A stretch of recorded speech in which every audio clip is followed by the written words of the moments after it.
Bonjour Marlo. Le monde des mathémagiciens. Bonjour, cher mathémagicien. Es-tu bien installé? Es-tu prêt à secourir mes amis? Oona et Otto ont besoin de ton aide. Rejoins-les tout de suite dans la forêt enchantée. Au cœur d'un royaume fleuri et embaumant, un frère et une sœur, Oona et Otto, se promènent main dans la main sur les bords d'une rivière scintillante. Les rayons dorés du soleil caressent leurs joues et se reflètent dans les eaux cristallines. Oona est ainsi nommée car elle est la première de sa fratrie et Otto le 8e. Tous deux ont un goût naturel pour les chiffres. Pas pour les manger, non, pour compter avec.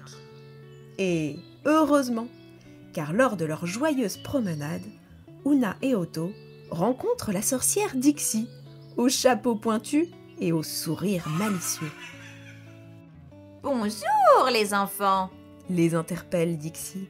j'ai besoin de votre aide pour une mission spéciale. Mon grimoire de recettes est caché dans la forêt et pour le trouver, nous devons résoudre des énigmes.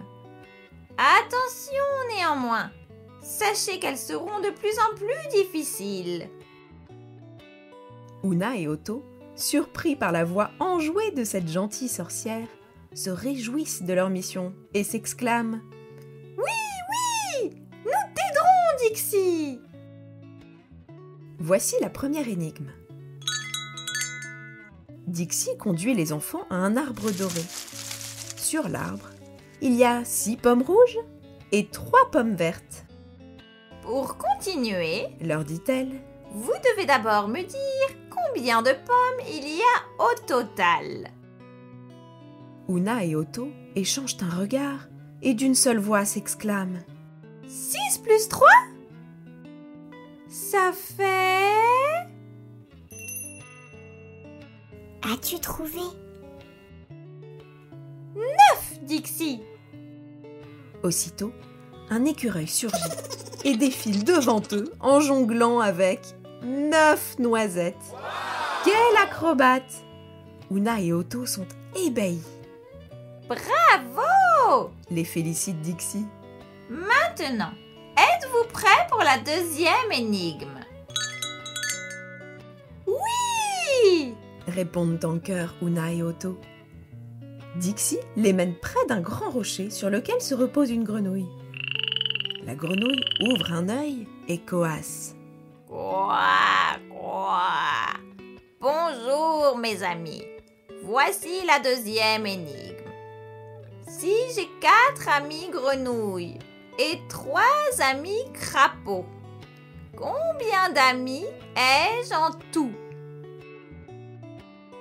Oona réfléchit à voix haute. 4 grenouilles et 3 crapauds. 4 plus 3. As-tu trouvé? 7! Cela fait 7 amis au total. Ouah, bravo! Continuez votre chemin, mes amis. Oona, Otto et Dixie bondissent sur le rocher et tombent nez à nez avec un orang-outan.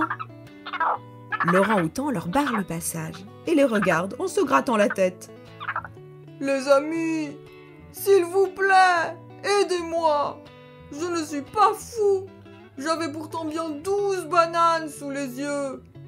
Je reçois mes cousins à déjeuner, mais j'ai mangé 3 bananes. Combien ai-je de bananes à présent? Oona et Otto réfléchissent. 12 moins 3. 12 moins 3. As-tu trouvé? Oona s'exclame. 9. Ah bon, ça ne fait pas 15? Mais non! 15, ça serait 12 plus 3. C'est une addition.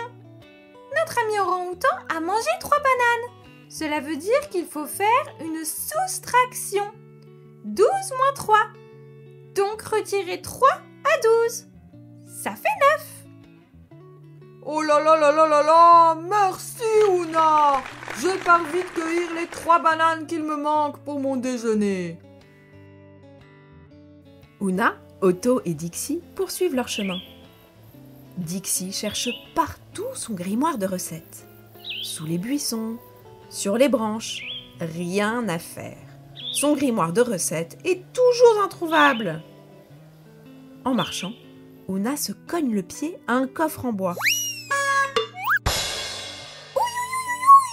Qu'est-ce que c'est donc que cela? Un trésor de pirate? S'exclame Otto. Oona s'extasie. En ouvrant doucement le petit coffre, ils aperçoivent à l'intérieur un serpent qui s'élève et leur fait face. Salut les amis, je m'appelle Saucisse le serpent. Saucisse? S'exclament Oona, Otto et Dixie. C'est un drôle de nom pour un serpent. Je m'appelle ainsi parce qu'on m'a jeté un sort à la naissance. Je ne peux faire des divisions qu'avec des 6, comme saucisse. Aussi, je suis destinée à rester enfermée dans ce coffre, car je n'ai pas la clé pour l'ouvrir. Il faut faire un calcul qui m'est impossible. 3 divisions qui ne contiennent pas de 6. Le pauvre serpent saucisse a l'air bien peiné. Oona et Otto proposent leur aide. Dis-nous ton calcul, saucisse. Peut-être pouvons-nous t'aider. C'est trop difficile. Connaissez-vous les divisions? Otto est un peu désemparé, mais Oona répond fièrement. Oui, je peux sans doute t'aider. Alors, les divisions, les voici. Si vous partagez ces 8 pièces d'or entre 2 animaux de la forêt, combien chacun en recevra-t-il? 8 divisé par 2. Il y a 2 animaux devant moi. J'ai 8 pièces d'or. Combien chaque animal aura de pièces d'or? Réfléchit Oona à voix haute. Essayons. Se réjouit Otto. Tiens, je prends des petits cailloux. Voilà un caillou pour chacune de vous, petites fourmis. 1, 2, 3, 4. Je continue. 5, 6, 7, 8. Voilà, je n'ai plus de cailloux. Ah!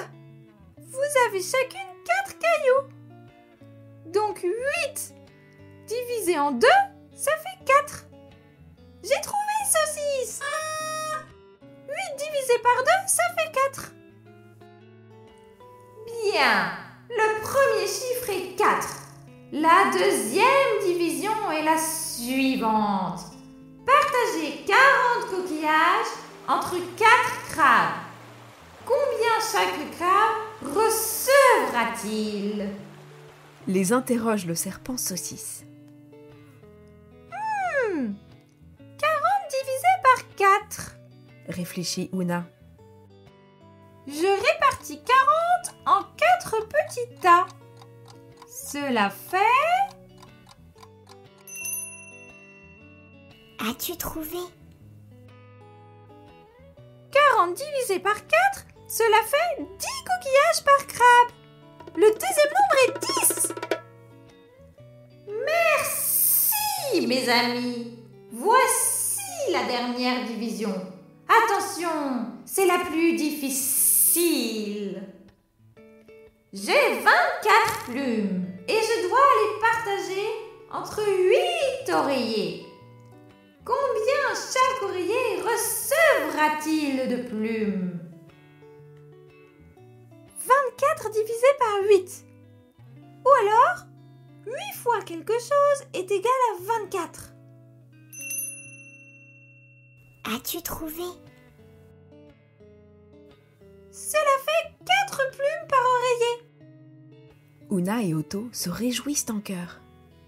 4, 10, 4. Voilà ton code de coffre-fort. Le serpent s'exécute aussitôt. Ça s'ouvre. Merci, mes amis. Le sort est rompu. Tenez, le grimoire de recettes de Dixie. Mais S'exclament-ils tous les trois. C'était toi qui l'avais? Bien sûr. Merci, Dixie, pour tes délicieuses recettes. Oona et Otto ne comprennent pas ce qu'un serpent peut faire avec des recettes de potions magiques. Ils ouvrent le livre et lisent. Pour faire une bonne omelette, commencez par casser 2 dizaines d'œufs. C'est un livre de recettes de cuisine, Dixie. Ah, enfin, le voilà. Merci, les enfants. Et maintenant, tous en cuisine.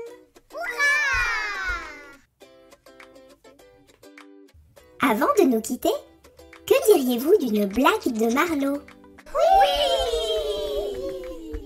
C'est parti!